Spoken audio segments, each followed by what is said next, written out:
తెలివైన కాకి తెలివిలేని నక్క. ఒక దప్పికతో ఉన్న కాకి ఒకసారి ఒక కుండను చూసింది. దానిలో నీళ్లు చాలా తక్కువగా ఉన్నాయి. కాకి తన ముక్కును పెట్టిన నీళ్లను తాగలేకపోయింది. అప్పుడు కాకి ఒక తెలివైన ఆలోచన చేసింది. తన చుట్టూ ఉన్న చిన్న చిన్న రాళ్లను ఒక్కొక్కటిగా తీసుకుని కుండలో వేయడం మొదలుపెట్టింది. రాళ్ళు కిందకి వెళ్లే కొద్దీ నీళ్లు పైకి వచ్చాయి.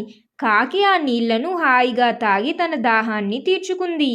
ఇదే అడవిలో ఒక తెలివిలేని నక్క ఉండేది. అది కూడా చాలా దాహంగా ఉన్నప్పుడు అదే కుండను చూసింది.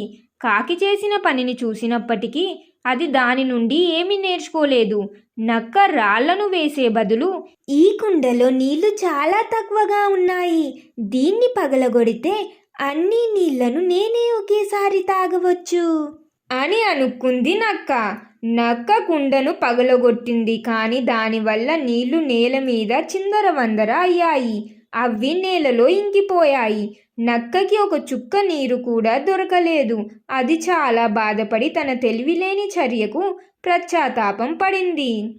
మోరల్ ఆఫ్ ద స్టోరీ: సమస్య వచ్చినప్పుడు ఆలోచించి తెలివిగా పరిష్కరించాలి. ఆవేశపడితే కష్టాలు మరింత పెరుగుతాయి. మరి మీరేమంటారు? ఈ కథ విన్న తర్వాత మీ అభిప్రాయం ఏమిటి అనేది కామెంట్స్లో తెలియజేయండి. మరియు కథ నచ్చితే లైక్ చేయండి. మీ ఫ్యామిలీ అండ్ ఫ్రెండ్స్ తోటి కూడా షేర్ చేయండి. మరియు ఇంకెన్నో మంచి కథల కోసం ఇప్పుడే మన ఛానల్ని సబ్స్క్రైబ్ చేయండి. ఇంకొక మంచి కథతో మళ్ళీ కలుద్దాం. ధన్యవాదాలు.